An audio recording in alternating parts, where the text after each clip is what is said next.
Hi everybody, it's Jo Rose from jorose.com.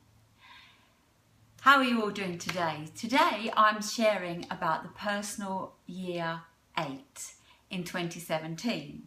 And as I've been explaining what 2017 has been over the last 7 previous videos, it's all about that one energy, new beginnings, fresh start, action, and how it can benefit you no matter where you are in your life. Sorry, somebody's got a message that's just popped down. There we go. Thank you. So today I'm talking about the personal year 8. Before I do that, how do we get to understand what the universal year is? So it's 2017, and what we do is we add together 2 plus 0 plus 1 plus 7 equals 10. 1 plus 0 is 1. So we have a 1 energy for 2017. September is really valuable and important because universally we have a 1 energy for the month and a 1 energy for the year. So it's like a double whammy for us to be really action takers, creative, new, whatever it is we want to do in our life. A new behavior, a new relationship, a new health practice, anything that's new and different from where you were before. The 1 is about leading, and the 8 is really about leading many. So when we think about the 1 energy, it's the leader of the self and people will follow. The 8 energy is like the CEO leader. It's the leader of many. So today we're talking about the 8 energy, and I'm going to share 3 checkpoints to have you stand in your personal power. So as I said, 8 energy for the video and for Facebook Live.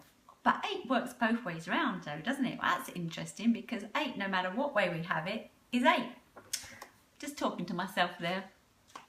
So, number 1, am I taking steps to stand in my personal power?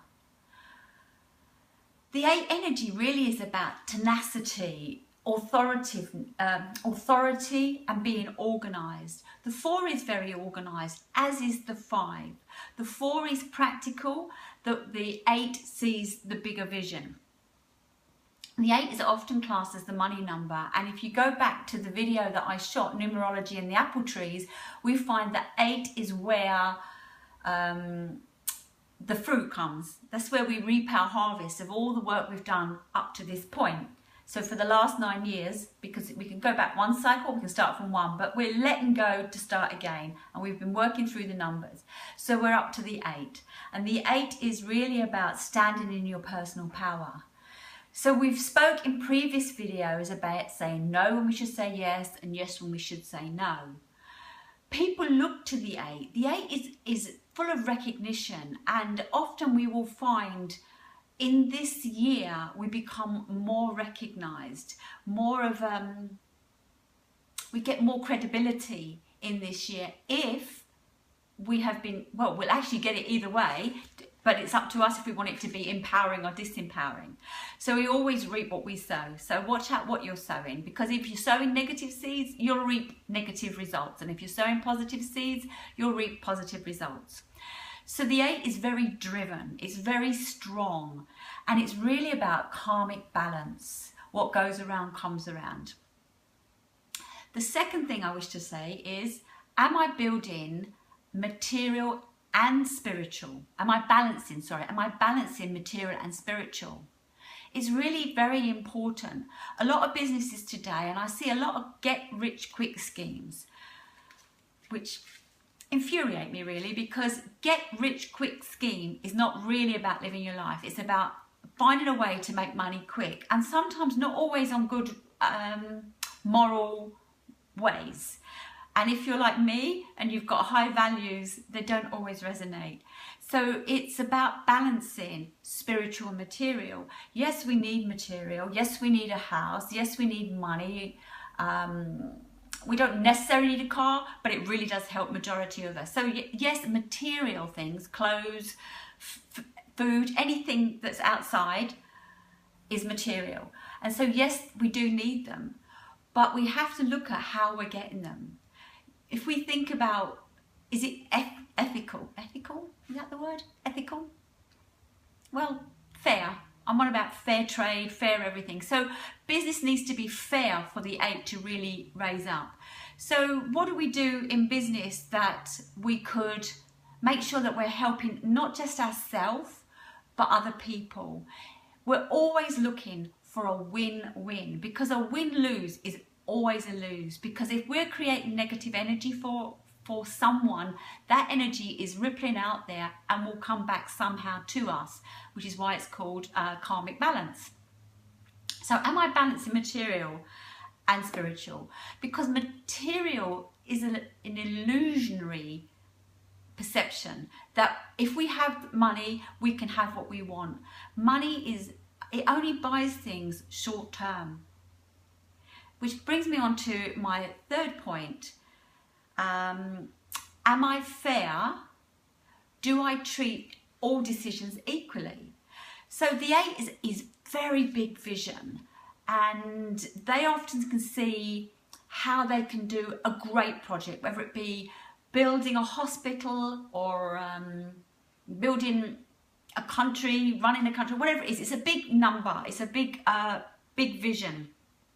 And the 8s are very high risk takers, because it's a numbers game to the 8s. If you keep going at something, you will get there in the end. So the 8 is very focused on the big result. In the process of this, they often can make many decisions, small decisions, or they don't give it the same amount of time to make the same effort to make the decision. And all these little decisions will build up. And when they build up, they'll become a big challenge and a big decision.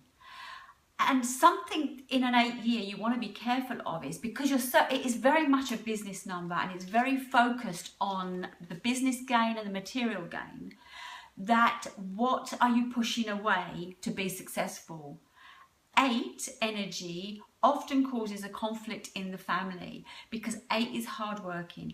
8 is self-motivated, it's persistent, it's driven, it's focused, but often at the cost of home life, health, relationship. So you want to balance this. You could just say, well, I only live once, I'm going to work hard this year, or it's only an 8 once, I'm going to work hard this year. You have to have already laid the foundations to be at this point, which is why I explain, especially in the 7, we really need to go inside and find out what is worth fighting for and what we need to let go of. Tony Robbins shares, with regards to money and wealth, that success without fulfillment is not success. So we could do something, rake in stacks of money, and I'm here to say that many very, very, very wealthy people are not necessarily happy or no happier for having the wealth. And it's been said, if we use the dollar and American figures, that once we get past $75,000, anything above that is just surplus. So look at where you're making your decisions. Do all decision making with the same energy. Don't be flippant, because these little decisions, these little things you forget along the way, they'll come back and bite you. Remember, it's karmic balance, this number. The 8 is here to raise up others. So while you're looking for success, who can you raise up with you? Who can you connect with, a joint venture with? It's not all about one person, one mission. The 8 is really about raising up many. The 8 is a great number to make money.